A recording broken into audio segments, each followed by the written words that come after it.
하나님이 오늘 우리에게 주시는 하나님의 말씀은 고린도전서 1장 18절 말씀입니다. 십자가의 도가 멸망하는 자들에게는 미련한 것이요 구원을 받는 우리에게는 하나님의 능력이라. 아멘. 자리에 앉으시겠습니다. 우리 이제 황미 목사님 나셔서 이제 고별 설교 이렇게 하실 텐데요. 우리 주님이 황 목사님을 설교자로 세우셨습니다. 그래서 여러분 저도 일부 예배 때 너무 귀한 은혜 받았는데요. 우리 황 목사님 통해서 말씀하신 주님께도 감사하고 우리 황 목사님 사랑하고 축복하는 마음으로 박수로 환영하겠습니다.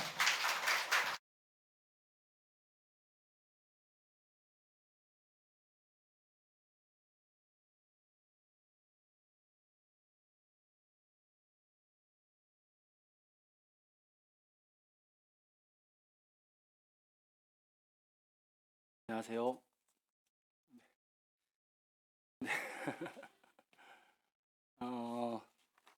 3년 가까이 사역을 하면서 내가 만약에 이 포럼나무교회에서 사임을 하게 된다면 어떤 설교를 해야 될까라는 생각을 해봤습니다. 또 제가 목회자로서 사역을 하면서 단 한 번의 설교의 기회가 있다고 한다면 어떤 설교를 해야 될까라는 기도 중에 주님이 복음이라는 단어를 생각나게 하셨습니다. 오늘 복음에 대한 설교를 하려고 합니다. 여러분, 세계적인 전도자였던 빌리 그레이엄 목사님이 평생 이제 사역을 하시다가 이제 사역이 마무리되면서 어떤 언론사와 인터뷰 중에서 그런 질문을 했다라는 거예요. 목사님, 평생 그렇게 전 세계를 누비면서 복음을 전하면서 혹시 아쉬운 게 없습니까? 라고 물어봤답니다. 그러니까 목사님 말씀하시기를 제가 이렇게 평생 사역을 하고 복음을 전하면서 복음이 밖에만, 교회 밖에만 필요한 줄 알았습니다. 근데 그게 아니라 사역을 해보니까 교회 안에가 더 많이 복음이 필요합니다 라는 말을 하셨다라는 인터뷰 내용이 있었습니다. 우리 사랑하는 성도 여러분, 우리가 예수님 믿고 나서 우리가 신앙생활 하다 보면 우리의 예수님에 대한 감격이 많이 식어버릴 때가 있습니다. 예전에는 가슴으로 와닿고 마음으로 와닿아서 뜨거웠던 마음들이 있는데 점차 신앙생활을 하다 보면 점차 우리 마음이 머리로만 복음이 이해가 되고 말씀과 예배가 마음으로 와닿지 못할 때가 있습니다. 그래서 사실은 바울도요, 로마서 1장 15절에서 내가 할 수만 있다면 가서 너희들한테 가서 복음을 전하기를 원한다라고 했던 것입니다. 사실 로마 교회는요, 이미 복음이 전해진 교회입니다. 근데 그 교회를 향해서 바울은 내가 할 수만 있다면, 가능하다면 너희들한테 가서 복음을 전하겠다는 것입니다. 그것은 복음이 전하지 않았다는 것이 아니라 로마 성도들의 신앙이 뜨거웠던 감격이 아니라 이제는 점차 머리로만 알게 되는 그 신앙으로 자꾸 식어진다는 것 때문에 바울이 그렇게 말했던 것이죠. 성도 여러분, 저와 여러분 어떠십니까? 우리의 신앙은 예수님을 향한 그 뜨거운 감격, 그 사랑으로 젖어서 우리 마음이 뜨거운 마음으로 유지되시고 신앙생활하고 계십니까? 아니면 서두에도 말씀드린 대로 우리의 신앙이 뜨거웠는지 모르겠지만 지금은 점차 식어가고 머리로만 아는 복음의 지식으로만 남아있지는 않습니까? 그러나 여러분, 복음은요, 지금도 우리에게 놀라운 능력을 주는 하나님의 능력인 줄로 믿습니다. 지금도 여전히 복음으로 말미암아 우리의 삶에 주님의 역사와 하나님의 능력이 나타나는 줄로 믿습니다. 오늘 그것을 함께 오늘 나누고자 합니다. 여러분, 우리가 함께 읽었던 고린도전서 1장 18절 말씀은요, 하나님의 도에 대해서 말씀하고 있습니다. 즉 하나님의 도가 우리를 구원할 뿐만 아니라 그것이 바로 우리에게 능력, 하나님의 능력이 된다라고 약속하고 있습니다. 자, 우리 하나님의 도가 무엇일까요? 하나님의 도는 단순합니다. 예수 그리스도, 그분, 바로 복음을 의미하는 것입니다. 여러분, 복음은 우리에게 무엇을 알려주고 우리에게 무엇입니까?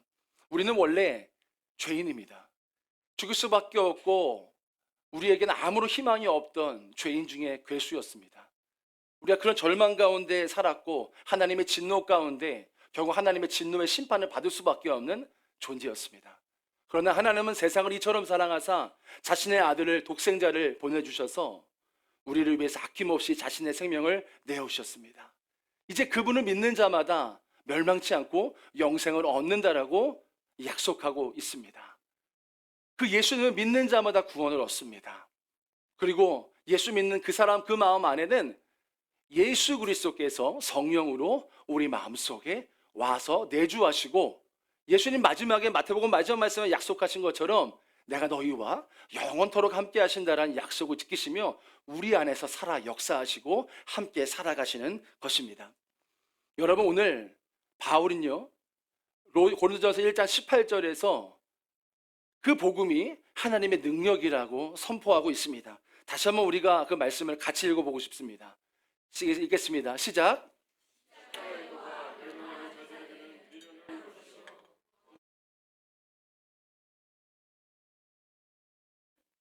여러분, 십자가의 도는요 믿지 않는 사람들한테는 아무 의미 없습니다.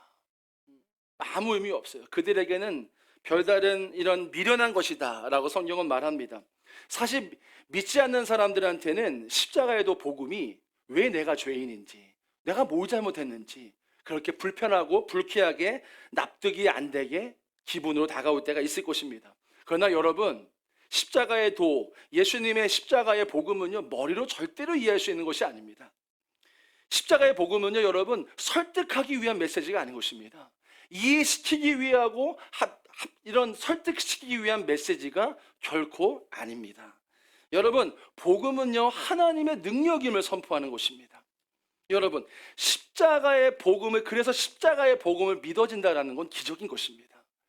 왜냐하면 우리의 생각과 우리의 논리와 우리의 그런 판단으로는 도저히 복음을 이해할 수 없기 때문인 것입니다. 그러나 여러분, 이 복음을 어떻게 우리가 믿어졌습니까? 하나님의 은혜로 믿어진 것입니다. 성령님이 우리 안에 역사하셔서 믿어지게끔 역사하신 것입니다. 그래서 그 은혜로 말미암아 복음을 알고 믿어진 사람은 하나님의 능력을 경험할 수밖에 없다라는 것입니다. 여러분, 설교를 준비하며 저는 복음이 나한테 무엇인가, 나의 복음은 무엇인가라고 고민하고 기도했을 때 그런 마음이 들었습니다. 오늘 제목 그대로 예수님 한 분이면 충분한 것이 복음이다. 그것이 저의 복음입니다.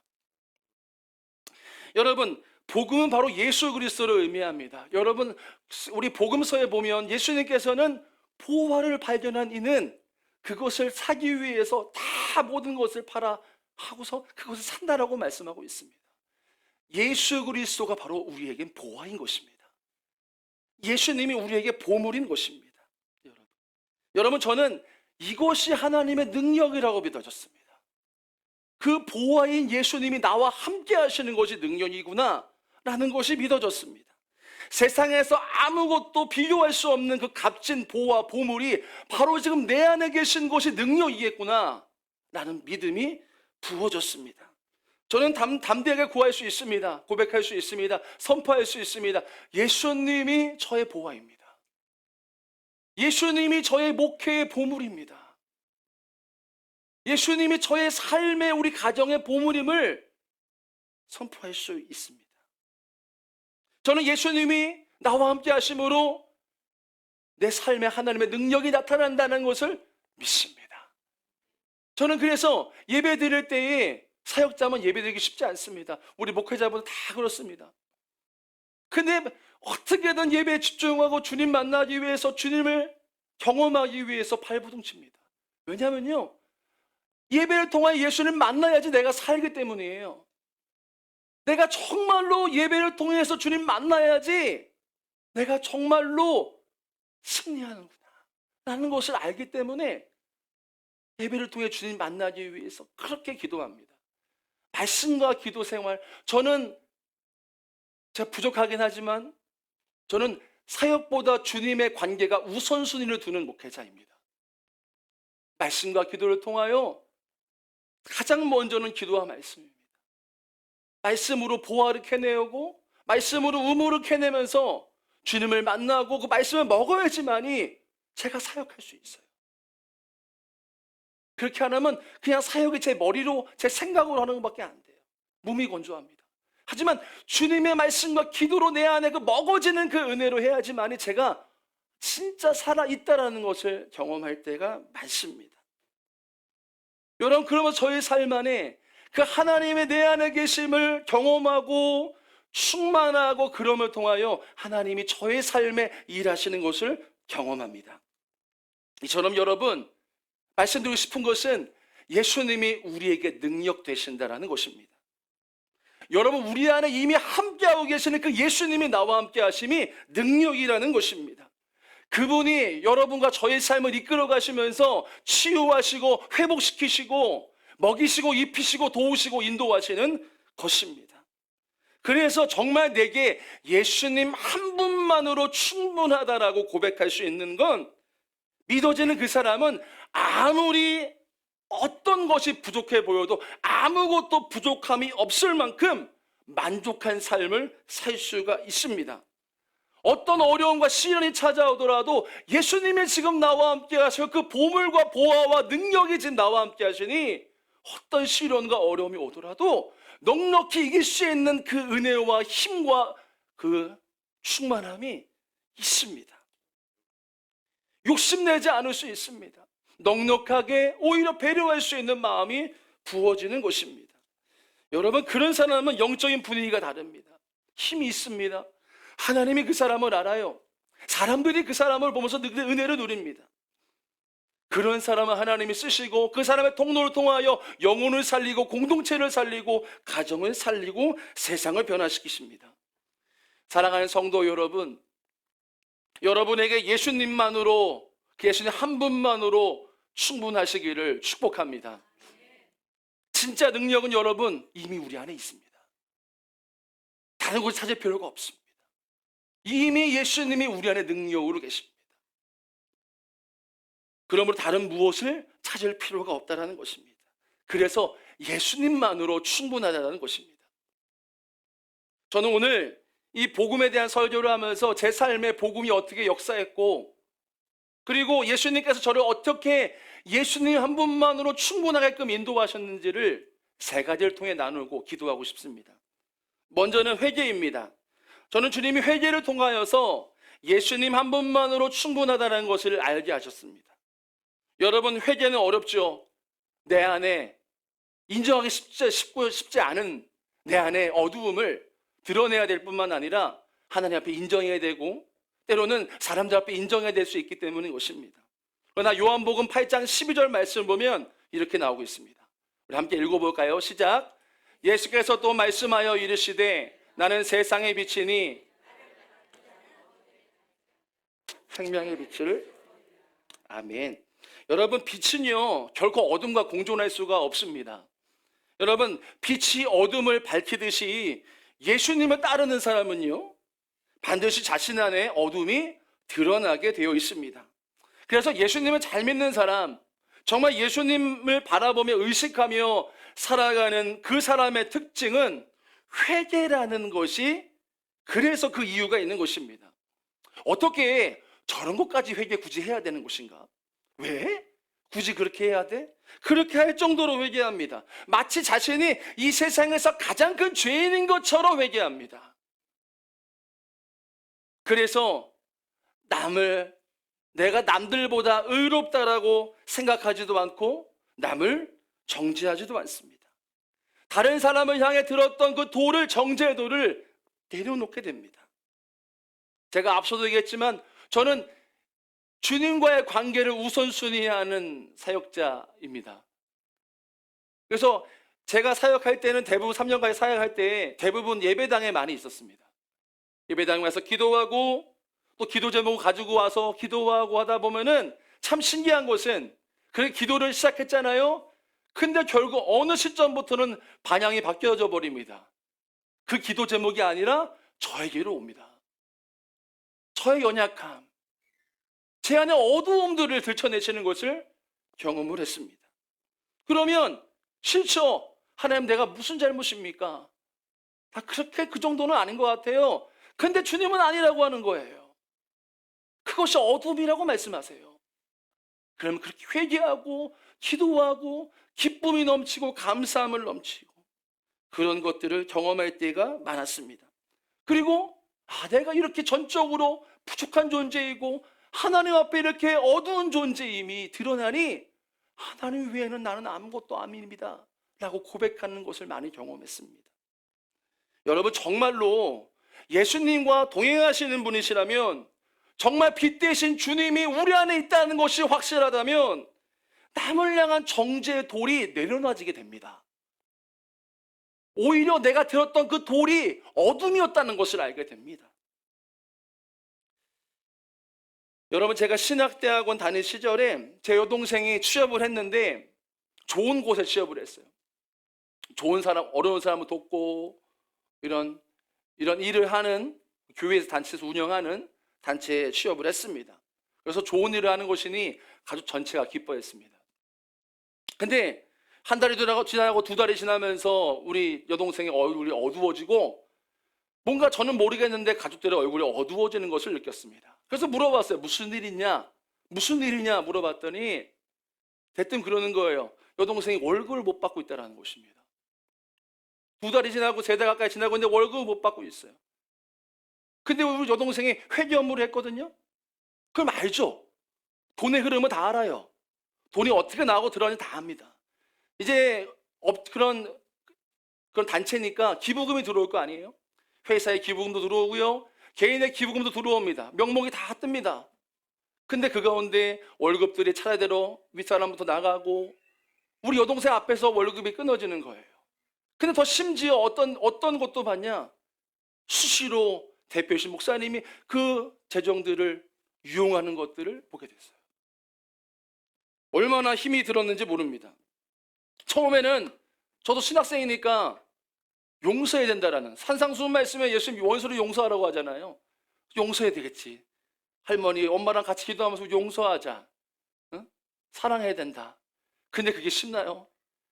용서하고 기도하지만 동시에 같은 일은 반복이 되고 있어요. 그 가운데 엄청 힘들었습니다. 용서한다 기도하지만 그 사람들은 변화되는 게 없어요. 너무 화가 나고 억울하고 그랬습니다. 아무리 기도하는 가정이지만 기도하면서 너무 지치고 힘들고 결국은 다 포기하고 집안이 영적으로 쑥대밭이 돼버리고 결국은 제 안에 분노와 화와, 다 말할 수 없지만 제 안에 온갖 더러운 여러 마음들이 가득했었습니다.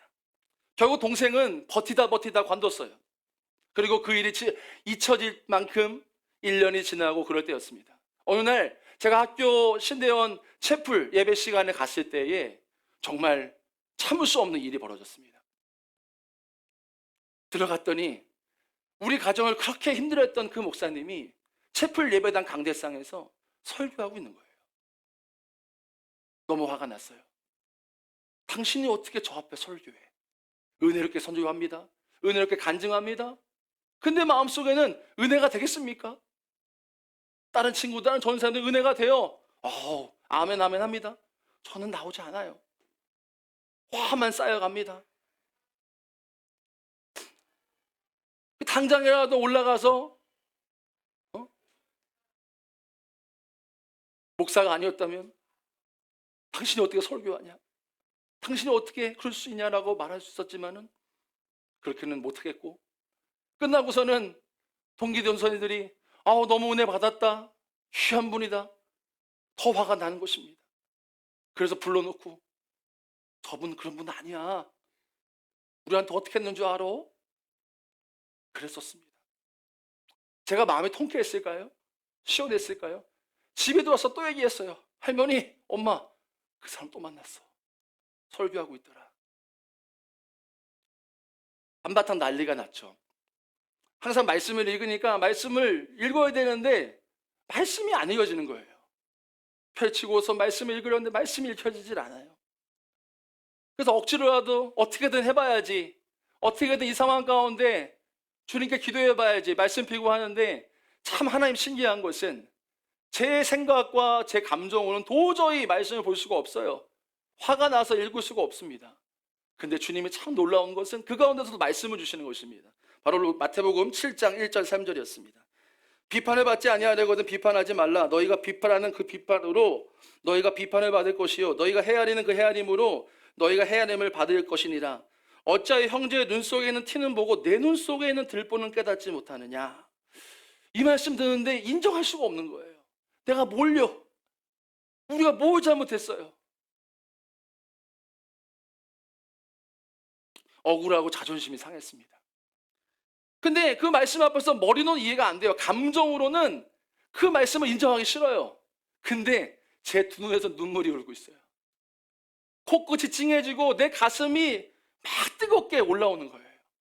머리로는 이해 안 돼요. 감정으로도 이해하고 싶지 않아요. 인정하고 싶지 않아요. 근데 제 눈에서 내 가슴에서는 막 주님이 차오르는 주의 은혜가 넘쳐났었습니다.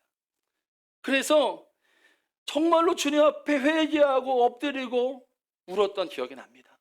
그때 주님이 주셨던 것은 그분을 용서라는 게 아니었어요. 너는 그러면 의롭냐? 너는 그러면 그 사람보다 나은 것이 무엇이냐?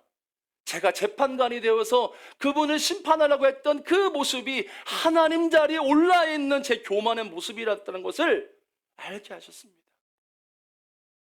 그리고 그런 마음이 들었어요.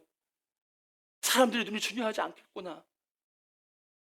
내가 억울하고 불쌍해 보이는 것, 그게 중요한 게 아니라 주님이 나를 어떻게 보시는가? 주님이 나를 지금 어떻게 보시는가? 내가 주님의 마음을 가지고 있는가? 아니면 내 감정에 휩싸여 살아가고 있는가라는 걸 보게 하시면서 주님 한 분만 바라봐야 된다라는 마음을 주셨었습니다. 여러분, 정말로 우리가 남을 향해 판단하고 정죄하는 이유가 무엇일까요? 나는 그렇지 않기 때문인 것입니다. 나는 당신보다는 낫다라고 생각하기 때문인 것입니다. 나는 문제가 없다고 생각하기 때문일 수 있습니다. 그러나 정말로 예수님과 동행하는 사람이라면, 정말로 예수님 한 분이면 충분하다라고 내가 믿고 있는 사람이라면 그 예수님의 빛 앞에 나를 늘 비춰보게 되어 있어요. 왜입니까? 나의 판단 기준은 예수님이기 때문인 것입니다. 나에 대한 판단은 주님께만 있기 때문인 것입니다. 나의 기준은 주님이시기 때문인 것입니다. 사람을 의식하지 않게 되는 것이죠. 두 번째로, 예수님은 저의 상처, 우리의 상처를 치유하시고 예수님만으로 충분하게 하십니다. 여러분, 이 세상에 상처가 없는 사람이 있을까요? 상처를 안 받고 살아가는 사람은 없을 것입니다. 특별히 우리 가정들 안에 역기능적인 상처들이 있을 때가 있습니다. 어렸을 때 자라왔던 환경 가운데 상처를 받고 부모님이든 가정이든 상처를 받은, 그러면서 부정적인 영향을 계속 우리의 삶에 노출되고 그것이 튀어나오는 때가 있습니다. 어쩌면 우리가 현재 살고 있는 우리가 왜곡적으로 반응하는 분노나 우리 안에 여러 가지 잘못된 반응들이나 상처들, 행동들이 어쩌면 그냥 생겨난 게 아니라 우리가 어렸을 때 있었던 그 상처와 환경 때문에 생겨난 우리의 쓴뿌리일 수도 있는 것입니다. 그러면서 그 과거의 배경과 그 우리 안에 있었던 그 상처들이 쓴뿌리가 돼서 쓴물이 계속 올라오는 것이죠. 우리의 삶에요. 그것이 가정일 수 있고요, 교회일 수 있습니다. 우리가 받은 상처가 치유되지 않고 이 뿌리로 남아있는다고 한다면 계속 내 내면을 건드리고 계속해서 나를 건드리고 똑같은 문제로 계속 반복적으로 넘어지고 분노합니다. 그러면 어떻게 되죠? 이 상처 때문에 우리의 신앙은 그 자리에 머물러 있어요. 성장하고 성숙해야 돼요. 더 미래를 향해 나아가야 되는데 그렇지 못하고 나의 상처와 그것으로 끌고 안고 계속해서 그것으로 힘들어하며 상처 있고 힘들어하고 아파하고 머물러 있고 정체되게 되는 것입니다. 여러분, 우리를 지으시고 우리를 위해서 자신의 몸을 내어주신 예수 그리스도께서 저와 여러분의 지금 마음 안에 성령님으로 내주하고 계십니다. 여러분, 예수님께서는 여러분 마음 안에 계시면서 여러분들의 아픔을 모르실까요? 여러분들의 그 시련과 여러분들의 신음을 모르실까요? 예수님은 알고 계십니다. 우리가 무엇 때문에 힘들어하는지, 우리가 무엇 때문에 어려워하고 있는지를 알고 계십니다. 우리가 앞서 읽었지만 요한복음 8장 12절 말씀을 다시 한번 제가 봉독해 올리겠습니다.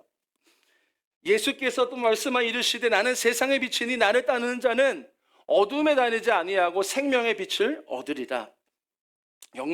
여러분, 정말로 여러분이 예수님과 동행하시는 분이시라면, 정말 빛 대신 주님이 내 안에 계시다라고 한다면, 빛 대신 주님이 우리 안에서 어떻게 하시겠습니까?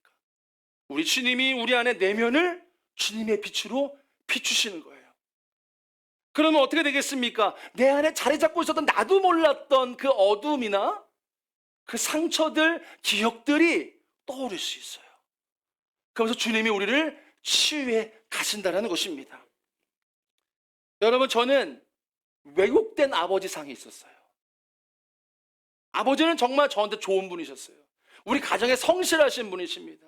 공무원이셨고요, 회사에서도 인정받고 성실한 분이셨습니다. 근데 한편으로는 저희 아버지는 굉장히 엄격한 분이셨어요. 어떤 거 요구하시고 시키시면 그것이 안 되면 호되게 혼을 내거나 엄격하게 잣대로 대하셨던 저희 아버지였습니다. 쓴소리, 잔소리도 많으셨죠. 그래서 저희 아버님은 사랑스럽기보다는, 다정하기보다는 좀 엄격하고 날카로운 분이셨습니다.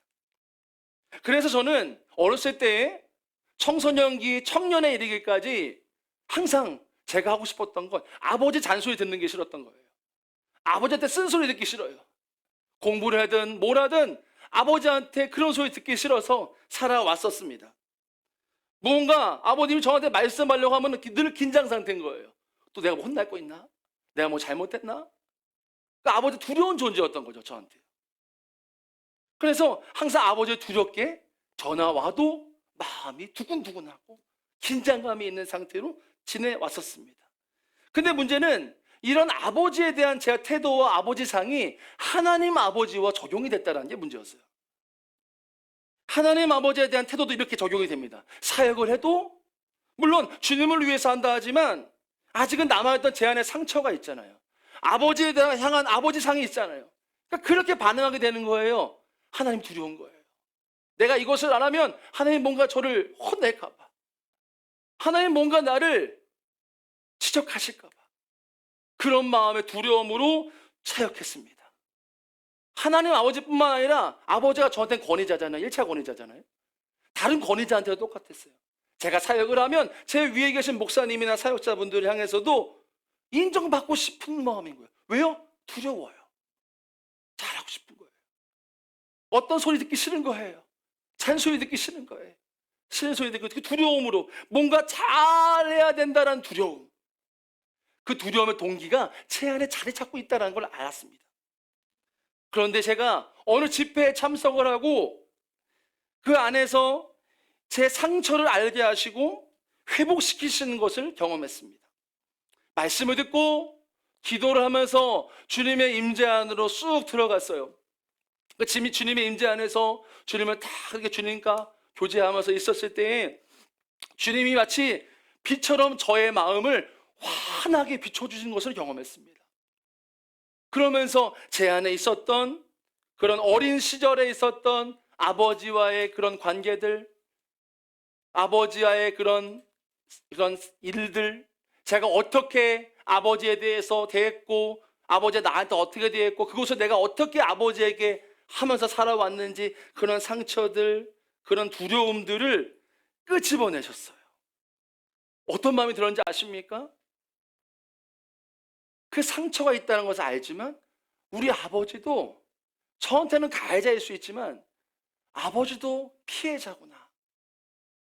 우리 아버지도 그 윗대에서 어떤 일들이 있었던 거구나 라는 것을 알게 되는 거예요. 아버지에 대한 긍휼한 마음이 부어지는 것입니다. 아버지가 나한테 했던 것들이 표현 방식의 문제구나.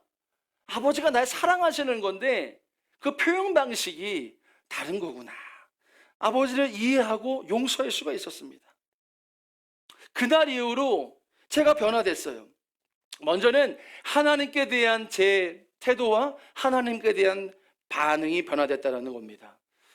예전에는 두려운 마음으로 하나님을 사역하고 뭔가 말씀을 보고 뭘 해도 두려운 마음에, 근데 하나님을 사랑하는 마음, 주님이 날 사랑하신다, 그 사랑이 회복이 되니까 하나님의 사랑으로 사역하고 말씀 보고 기도하고 이렇게 변화가 됐습니다. 그리고 어떤 것일지라도 넉넉하게 감당할 수 있는 하나님의 사랑이 부어지게 되었습니다. 제일 중요한 건 저와 아버지와의 관계였어요. 아버지에 대한 마음을 변화시키시는 거예요. 아버지가 날 사랑하시는 건데 아버지도 상처가 있는 거고 아버지도 그렇게 반응하는 게 아버지도 뭔가 사랑하고 싶은데 잘 안 되는 거구나. 그게 그걸 깨닫게 됐어요. 그래서 그 회복이 된 이후로 아버지가 이해가 되고 그리고 이제는 아버지가 불편한 존재가 아니라 이제는 제가 먼저 전화하고 제가 먼저 연락하고 제가 먼저 표현하고 그렇게 되게끔 하나님이 바꾸시는 것을 경험했습니다. 두려워하는 존재가 아니라 한 아버지가 사랑스럽고 존경스럽게 해드려야 되는 존재임이 마음에서 우러나오는 것을 경험했습니다. 하루는 아버지를 만나고 돌아오는 그 시간에 아버지를 오랜만에 이렇게 안아드렸어요. 근데 딱 안아드렸는데 눈물이 왈칵 나오는 거예요. 그래서 눈물 보기 싫다. 그래서 꽉 안았습니다. 아버지가 막 힘을 내시는데 어쨌든 꽉 잡았어요. 잡아서 아버님 탁 하고서는 제 마음에 아버지를 용서한다, 아버지 사랑한다, 존경한다라는 마음을 이렇게 나눴습니다. 놀랍게도 제가 이후에 제가 사역하는 그 태도와 동기도 바뀌는 것을 경험했습니다. 그전엔 제가 두려움과 그런 마음의 동기가 있었다고 했잖아요. 근데 마음에 사랑이 부어지는 거예요. 제가 담임 목사님을 보필하면서 그래, 주님의 마음 정말로 사랑으로 감당할 수 있게끔 주님이 저를 바꿔가시는 것을 경험했습니다. 상대방을 이해하고 그 사랑의 방식을 이해하는 그 마음이 부어졌습니다. 여러분, 예수님 안에요 온전한 치유가 있습니다. 여러분, 우리는 계속해서 상처를 받을 거예요. 작던 크던 상처를 받을 수밖에 없는 연약한 그릇입니다. 그러나 여러분, 어두움이 빛을 이길 수가 없습니다. 여러분, 예수님 안에 결코 정죄함이 없는 것입니다. 진짜로 저와 여러분에게는 빛 대신 주님 한 분만으로 충분하다 믿습니다. 마지막으로 제 나눔을 하고 기도하고 싶습니다. 시편 23편에 보면 다윗이요 자신의 양으로 비유하거든요. 그리고 하나님을 목자라고 비유를 하고 있어요. 그러면서 나에게는 부족한 것이 없다 말합니다. 왜냐? 나는 참 목자를 만났고 나는 좋은 목자를 만났기 때문에 나는 부족함이 없다라고 말하는 것입니다. 시편 23편 1절을 다 같이 한번 봉독하겠습니다. 시작.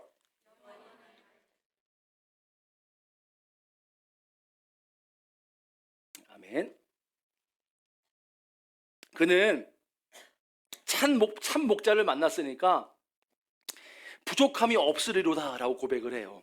근데 이 말은 없을 것이다라는 뭔가 애매한 표현도 아니에요. 없으면 좋겠다라는 희망이나 소망을 말하는 것도 아니에요. 이건 뭐냐면요, 이것은 지금도 미래에도 부족함이 없을 것이라는 선포예요.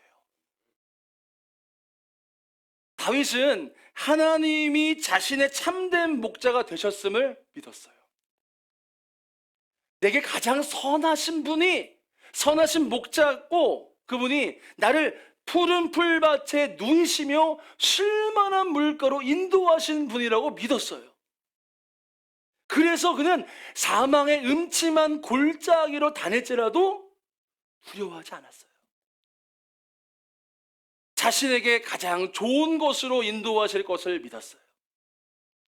자신이 가장 좋은 곳으로 채워주실 것을 믿었어요. 가장 좋은 곳으로 인도해 주실 것이라는 것을 다윗은 믿었어요. 그래서 그는 아무리 힘든 길일지라도 사망한 음침한 골짜기가 있을지라도 그는 간 거예요. 왜냐? 주님이 나를 가장 좋은 곳으로 인도하실 것이라는 믿음이 있었기 때문에 그는 그런 고백을 할 수 있었던 것입니다. 다윗은 주님 한 분만으로 충분했던 사람이었던 거죠. 최근에 제가 제 멘토 목사님과 대화를 하면서 깜짝 놀란 적이 있어요. 목사님이 제가 그 목사님에게 제 삶의 이런 사이클이나 제 사역이 어떻게 했었다는 얘기를 한 마디도 안 했는데 마치 저를 다 알고 있다는 듯이 술술 얘기를 하시는 거예요. 저에 대해서요. 막 얘기를 하시는 것입니다. 제 사역이 어땠고 제가 어떻게 살아왔고 내가 어떻게 신앙생활을 하고 있고 어떤 마음이 있고 어떤 중심으로 주님을 사역하는지, 어떤 마음으로 하고 있는지를 맞게 말씀하시는 거예요. 저는 어렸을 때 모교회에서, 깨어진 교회에서 그 어린 시절에 청년, 청소년 때 정말 교회가 그런 모습 보면서 울면서 기도했던 기억이 나는데요.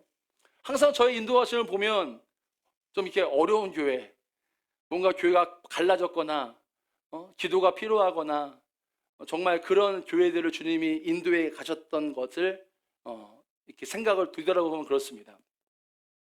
그러면서 자연스럽게 멘토 목사님과 얘기를 하면서 이렇게 새롭게 제의가 들어온 교회에 대한 얘기를 했어요. 사실 우리 성도분들 중에서는 저에게 목사님 미국 가시네요.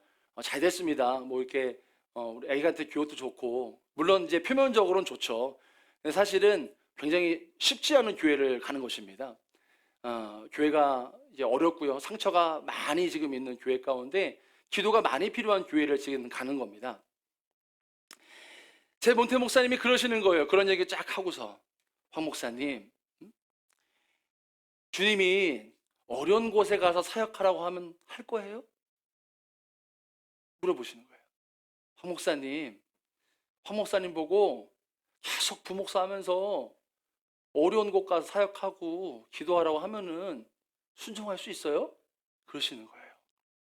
근데 그 질문이 아니라 그냥 답이었어요. 그렇게 하라는 거죠. 해야 된다라고. 그 말씀을 저한테 하실 때 제가 대답은 못했습니다. 근데 제 속마음은 어떤지 아십니까? 싫어요 그랬어요. 저는 포도나무교회에서 부목사 생활이면 족합니다. 여기서 주님의 은혜 가운데 자라고 있고 좋은 성도님들 또 우리 사랑하는 아이들과 우리 사랑하는 담임 목사님이 얼마나 잘해주시는데 내가 여기서 자라다가 하면 되죠. 속으로 그랬던 마음이 가득했죠. 솔직히 저는 말씀드렸잖아요. 이거 어려운 교회로 갑니다. 가기 싫습니다. 솔직히. 가서 좀 저도 이제 사역적으로 뭔가 해보고 싶은 마음이 있지만 주님은 또 이런 동일한 인도하심 가운데 저를 이끌어 가시는 것을 느낍니다. 근데 계속 그 멘토 목사님의 얘기가 생각이 나는 거예요. 그러면서 시편 23편 1절 말씀이 떠올랐습니다. 여호와는 나의 목자시니 내게 부족함이 없으리로다. 하나님이 저한테 주셨던 말씀이 있어요. 이 목회하면서 저희 할머니가 항상 저한테 했던 말씀이에요. 여호수아 1장 9절입니다. 내가 내게 명령한 것이 아니냐 강하고 담대하라. 두려워하지 말라 놀라지 말라. 내가 어디로 가든지 내 하나님 여호와가 너와 함께 하느니라 하시니라. 주님이 저와 우리 가정에 선한 목자가 되신다는 걸 믿어지니까 그 길이 가장 좋은 길임이 믿어지는 거예요. 솔직히 인간적으로 싫죠. 하지만 주님이 나의 선한 목자니까 나를 가장 좋은 곳으로 인도하실 거니까 그 믿음이 있으니까 순종하게 되더라고요. 이상한 일이 생겼어요. 몇 달 전에 차가 갑자기 폐차가 되고 집이 갑자기 정리가 되고 이 한국 땅에서의 삶들이 정리가 되는 것 이런 정리돼야 될 것들이 내가 정리하지도 않았는데 미리 정리시키시는 것을 경험했습니다. 하나님께서 하나하나 내가 너와 지금 함께하고 내가 너희 길을 인도하고 계신다는 걸 제 눈으로 보게 하시는 것 같습니다. 사실 제가 사역을 오래 했어요. 이제 12년 차예요. 저도 꽤 오래 했는데요. 사역을 오래 하면요 미래가 보이거든요. 제가 겪어야 될 일들이 다 보입니다. 가면 어떤 일이 벌어질지 또 우리 담임 목사님도 저한테 애정으로 말씀하신 것도 있어요. 다 저도 느끼고 알고 그렇습니다. 그런데 제 안에는 그런 두려움과 그 보여지는 모든 현실이 아니라 주님의 은혜가 더 크다라는 것을 많이 느낍니다. 저는 정말로 예수님 한 분만으로 충분합니다. 여러분, 예수님 외에 우리에게 더 무엇이 필요할까요? 사람들의 시선과 판단은 그리 중요하지 않은 것 같아요. 주님이 나를 어떻게 보시는지가 중요한 것 같습니다. 빛 대신 주님이 내 안에 계시면 내 안에 어둠을 드러내시고 치유하십니다. 아무리 우리 앞길이 여러분의 삶이 앞에 사망의 음침한 골짜기가 여러분들을 삼킬 듯이 기다리고 있을지라도 그런 환경과 사람이 놓여 있을지 모르겠어요. 그러나 선하신 목자가 나의 주님임을 알고 믿는다면 무엇이 두렵습니까? 그 길이 뭐가 두렵겠습니까? 여러분, 부족함이 없다라고 우리가 고백할 수 있을 줄로 믿습니다. 사랑하는 성도 여러분, 저도 그렇게 고백했지만 우리 같이 그 고백이 우리의 고백되기를 원합니다. 예수님, 주님 한 분만으로 내가 충분합니다. 그 고백이 저와 여러분의 삶의 고백, 인생의 고백, 하나님을 향한 진실한 고백이 되기를 축복합니다. 우리가 이 시간 찬양하기를 원합니다. 나 같은 죄인 살리시는 분.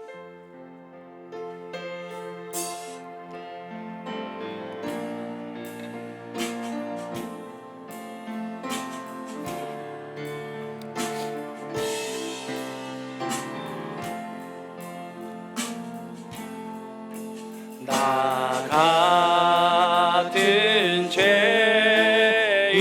살리신 주 은혜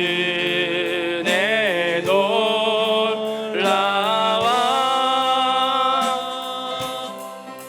잃었던 생명 찾았고 영원을 얻었네. 큰 죄악에서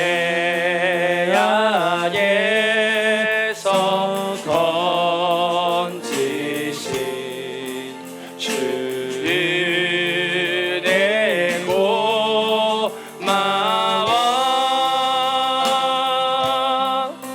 나 처음 믿는 그 시간 귀하고 귀하다.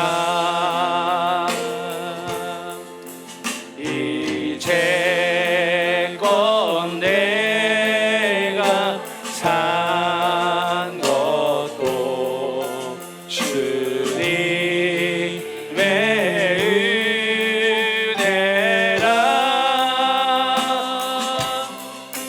또 나를 찾아보냐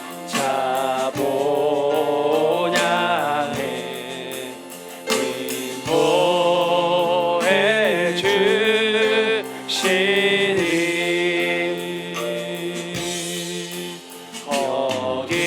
거기서 우리 영원히 주님의 은혜로 해처럼 밝게 살면서 여러분 이 시간 두 손을 높이 들고 믿습니다, 믿습니다, 믿습니다. 나의 주님 믿습니다, 믿습니다,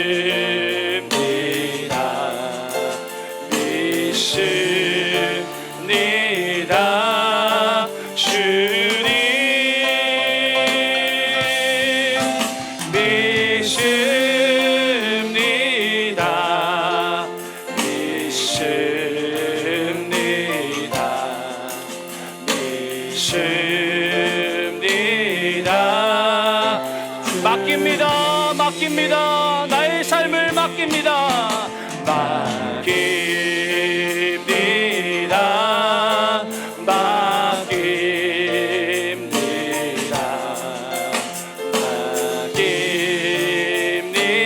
맡깁니다. 주님 맡깁니다, 맡깁니다,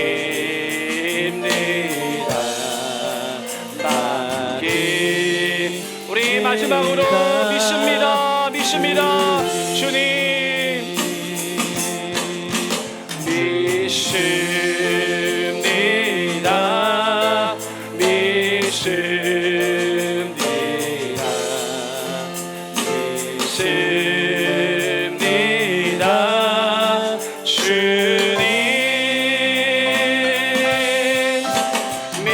믿습니다.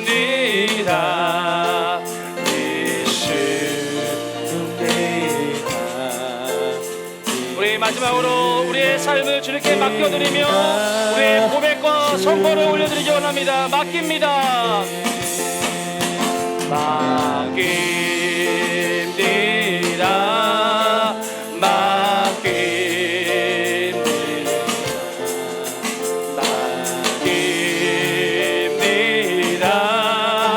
주님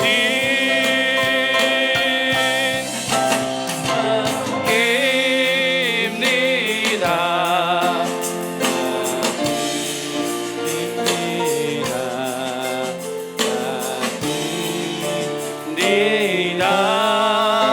주님.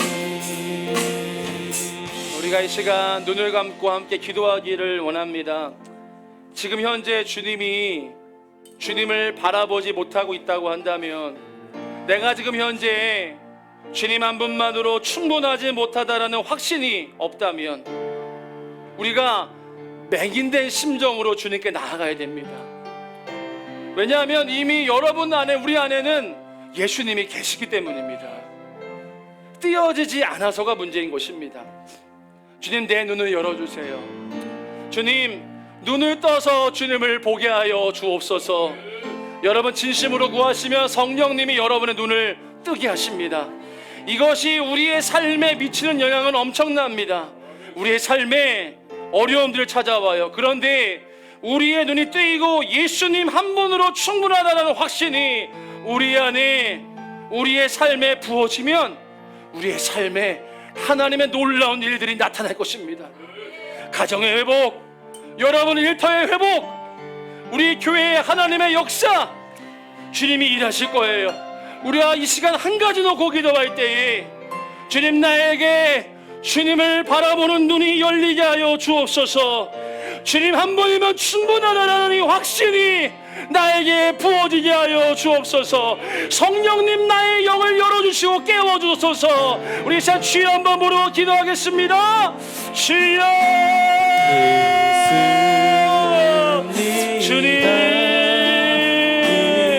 주님 한 분으로 충분한 그 삶을 내가 살기를 원합니다. 주님, 열어주십시오. 이미 내 안에 계시는 예수님, 그 주님을 보는 눈이 열리게 하여 주옵소서.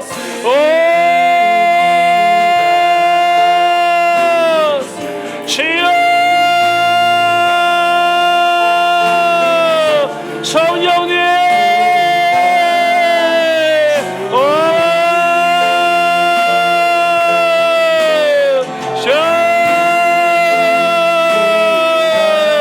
성령님 열어주세요. 우리 안에 계신 예수님을 보게 하여 주세요. 우리의 어떤 환난과 시련과 실패 가운데에 주님이 능력으로 함께하심을 보게 하여 주옵소서. 주님 한 분이면 충분합니다. 주님 한 분이면 충분합니다. 오 주여, 주님, 하나님, 우리 안에 하나님의 은혜가 충만하게 하여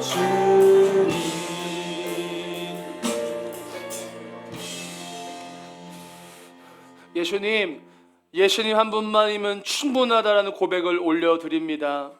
주님, 우리 안에 이미 능력 되시는 주님이 내 안에 계십니다. 그 주님이 지금 나와 함께 하신다라는 그 믿음의 눈이 열리게 하여 주옵소서. 성령님, 우리의 마음을 깨워주세요. 우리의 죽었고 우리의 잠들어 있는 영혼을 깨워 주옵소서. 하나님이 보이는 분처럼 보여지는, 느끼는 분처럼 느껴지고, 말씀으로 하나님을 만나고, 기도로 주님을 만나고, 예배로 주님을 만나요. 그 주님의 감격과 은혜 안에 승리하는 삶 살 수 있도록 축복하여 주옵소서. 하나님, 우리 성도분들이 드려진 예물이 있습니다. 축복하여 주옵소서. 하나님은 과부의 헌금을 사랑하셨습니다. 우리 주님은 과부의 헌금, 그 물질이 아니라 그 마음 안에 주님을 사랑하는 그 마음을, 정말 주님을 보셨습니다. 하나님, 우리의 마음을 보소서. 우리의 마음 안에 주님을 사랑하는 마음을 보시고 축복하시고 은혜를 더하여 주옵소서. 하나님 은혜 안에 풍성한 주의 은혜가 우리의 삶에 넘쳐나게 하여 주옵소서. 지금은 우리 주 예수 그리스도의 은혜와 하나님 아버지의 사랑하심과 보혜사 성령님의 교통하심이 사랑하는 우리 모든 성도분들 머리 위에, 사랑하는 다음 세대 모든 영혼을 머리 위에, 또 온라인으로 예배하는 모든 성도들과 다음 세대의 머리 위에, 우리 사랑하는 포도나무 교회의 머리 위에 이제로부터 영원토록 함께 계시기를 간절히 축원하옵나이다. 아멘.